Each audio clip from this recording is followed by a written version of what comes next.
I couldn't stop worrying after I saw the news. It said the plane my husband was on, heading to a business trip abroad, had crashed. I tried calling him, but it wouldn't connect. Please, reply. Then a casual message from my husband arrived. Just got here. I was so relieved, but that relief was short-lived, as the news reported right before my eyes. There are no survivors. What? What does this mean? Wasn't the plane safe? My name is Ella. I live with my husband, Caden, who I've been married to for 5 years, and our daughter, Mila, who will soon turn 3. I quit my job when I got pregnant, and now I'm a stay-at-home mom. Mila's terrible twos have passed, and recently she's been helping me out more. It was tough during the terrible twos, but now I'm happily raising her without stress. While my relationship with Mila kept improving, Caden and I spent our days rather indifferently. Lately, he seemed busy with work, only coming home to sleep. Sometimes, he'd return with a woman's perfume scent, maybe from entertaining clients at clubs. There were 7 call-ins and working on weekends, leaving him hardly any time with Mila. Papa, do you not like Mila anymore? I hugged Mila tightly as she muttered those words, gently stroking her head. Of course not. Papa is just really busy with work. He's working hard so we can live like this. Mila's birthday is on Sunday this time, and he promised to celebrate with us. So let's play a lot then. I couldn't bear to see lonely Mila, so I asked Caden to at least be with her on her birthday. I'll definitely take the day off.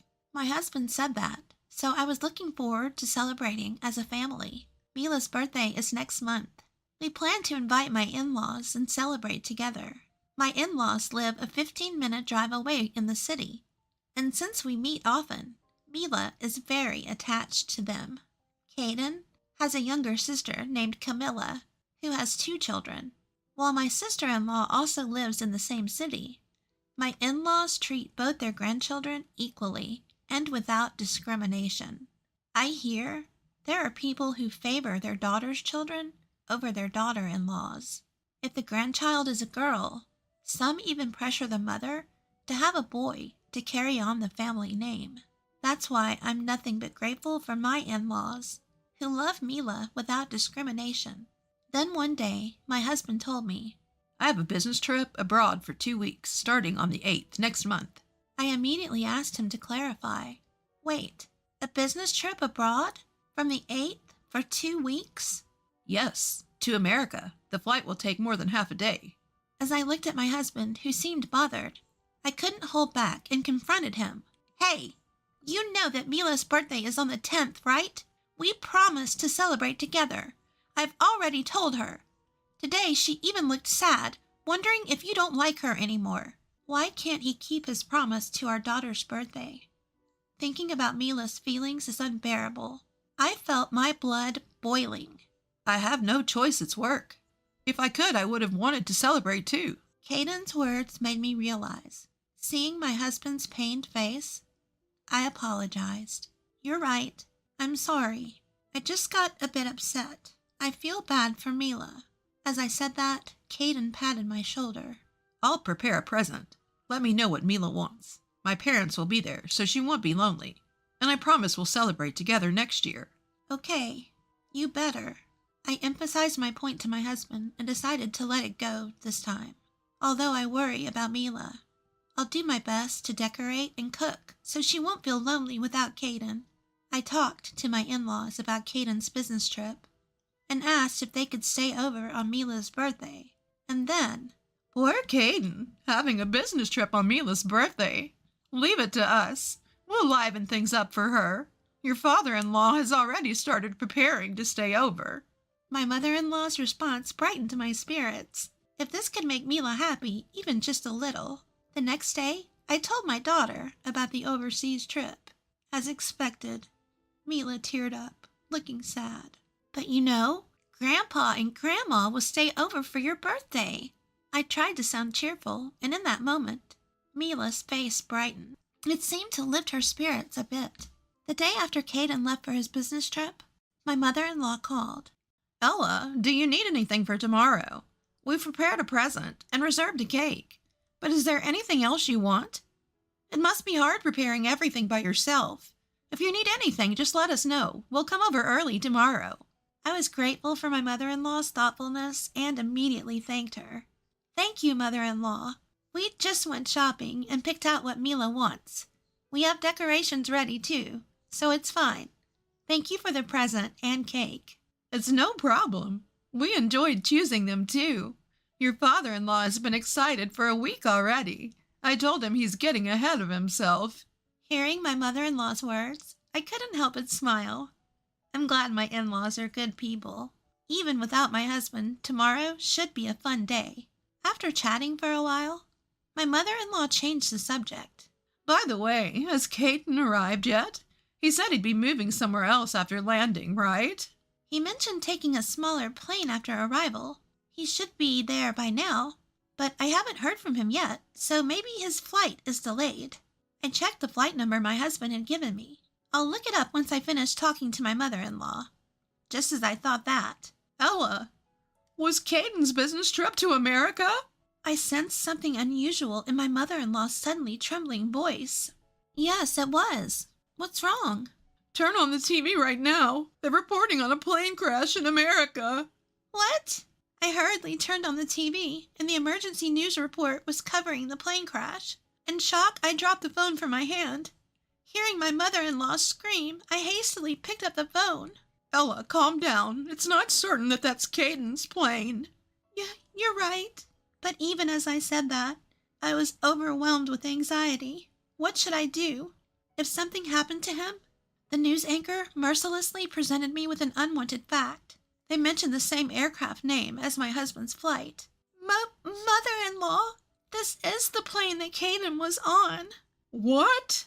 What should we do? Caden! Faced with the unbearable reality, I collapsed to my knees. I felt my mouth rapidly drying up, tears flowing from my eyes before I knew it. Ella! My mother-in-law's loud voice pulled me back to reality. Ella, stay strong. We don't know what's happened to Caden yet, do we? Call him first. I'll hurry over to your place right now, so calm down, understood? Yes. After hanging up with my mother-in-law, I immediately called Caden, but all I heard was the empty sound of the call ringing. No way. How could this happen? Why won't he answer the phone? Desperate, I texted my husband, "Are you okay?" I tightly clutched my phone with both hands, staring at the screen. Then, I just arrived. Miraculously, I received a text from Caden. Thank goodness. I really mean it. Thank goodness. Relief washed over me, and tears flowed. I heard these words coming from the TV I left on just after I started typing a reply. Furthermore, there are no survivors. What? No survivors? What does that mean? Even though it was supposed to be the same aircraft Caden was on. Unable to stand it, I stopped texting and tried to call him. But it wouldn't connect at all. Why won't you answer the phone? When I switched to texting, I received a reply from him via text. Well, I just arrived at the airport, and I have to pick up my luggage and stuff. How could he not care about my feelings? My anxiety and anger mixed, and my irritation grew. The news said that there was a plane crash. I was really worried. Please, even if it's just for a moment, answer the phone. Show me your face on a video call. Crash? I'm fine. I'll call you later. I have to move now. Caden sent me such an indifferent text. After that, even when I sent him messages, there were no replies, even though I'm so worried. For now, since I was able to confirm his safety, I'll accept that. But my feelings were instantly chilled by a call from my mother-in-law. Before heading over, I tried contacting Caden's company. They said he's on a long-term vacation, a business trip abroad. What's that about? That's what they said. At my mother-in-law's words, I realized everything. So, that's what it was. The long-term business trip to America was a lie from the start. Since our marriage, had I ever felt such hatred for my husband? Mother-in-law? Determined, I decided to reveal everything to her. How he hardly ever comes home. How he shows no interest in his family. And now, how he came home smelling of women's perfume. I had been reluctant to suspect infidelity based on the perfume smell alone, and tried not to think about it. But when he takes a long-term vacation and lies to his family about a business trip abroad, I can't help but think of anything other than infidelity. My mother-in-law was openly angry at my conclusion. That stupid son. We were the fools for worrying about him. Ella, come to our house. It must be tough for you and your daughter to be there alone, right?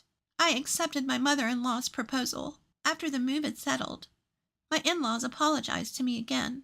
Even my sister-in-law, who heard the story, came over and cheered me up. I felt the kindness of my in-laws once more, even though everyone else is so good. Why Caden? I couldn't help but think that. Afterward, I hired a private detective to gather evidence of his infidelity. Then, a photo of him at the airport with his affair partner was sent to me. Unforgivable! He really was cheating on me after all. Caden called me 2 weeks later. Hello. Where are you? I just got back from my business trip, and I can't open the door. Can you come here and unlock it for me? Thinking I hadn't noticed anything, my husband's voice was utterly indifferent. To him, I presented the harsh reality. Even if I went, I couldn't open it. I don't have the key. And even if I did, the old key should have already been replaced. Huh. Replaced? What do you mean? What are you talking about? You're Ella, right? I could clearly sense Caden's agitation through the phone. I moved out. I can't be a family with a cheating man who goes on a cheating trip on our daughter's birthday. What are you talking about? As my husband tried to play dumb, my anger surged. Do you think I don't know? I know everything. I know you took a long-term vacation from work, and that you went to Europe, not America. Calm down, Ella. There must be some mistake. Oh, right. Mr. Cruz took a long-term vacation. Maybe you got me confused with him. Do you think you can fool me with that? You really underestimate me. Well, of course. You've been cheating while saying you had to work overtime and go to work on weekends? Unable to hold back, I raised my voice. In truth, I wanted to scold him more harshly. But my head was hot, and I could only convey the facts. I'm divorcing you, and I'll make sure you pay alimony and child support. As I declared that, I heard Caden scream. Wait, please. What? In response to my question, he spoke hesitantly. I'm sorry. I did cheat on you, but it was just for fun. The one I truly love is you, Ella. I feel sick. Huh? I could hear my husband's fading voice. My words seemed to have struck a chord, but it's not enough. I still have more to say. Nice acting, but there's no way I'm going to believe the words of someone who prioritized a cheating trip over our daughter's birthday. Did you think you'd be forgiven if you said it was just for fun? Stop it. I will never forgive you or your affair partner. Then Caden, with a completely different tone from before, snapped back irritably. Huh.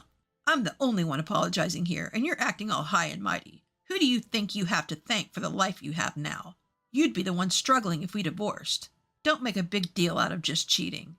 Birthday. You're so annoying. Is a birthday that important? At that moment, my sister-in-law, Camilla, snatched the phone from me. There's no way she'd want to be with someone who can't even cherish their own daughter's birthday. Huh? Camilla? Why are you with Ella? My husband seemed surprised by the sudden appearance of my sister-in-law. But that's not the end. There's still another surprise. I'm here too. Huh, Mom? I'm here too. And Dad too? I then revealed the truth to my husband. We knew you couldn't come home. We thought you'd definitely call. So we all waited together. Your sister's husband is looking after Mila. My father-in-law then yelled, You're no longer a son to us. Don't ever set foot in our house again. Following that, my mother-in-law and sister-in-law began to pile on. Your belongings are being stored in our shed. Come get them if you need them.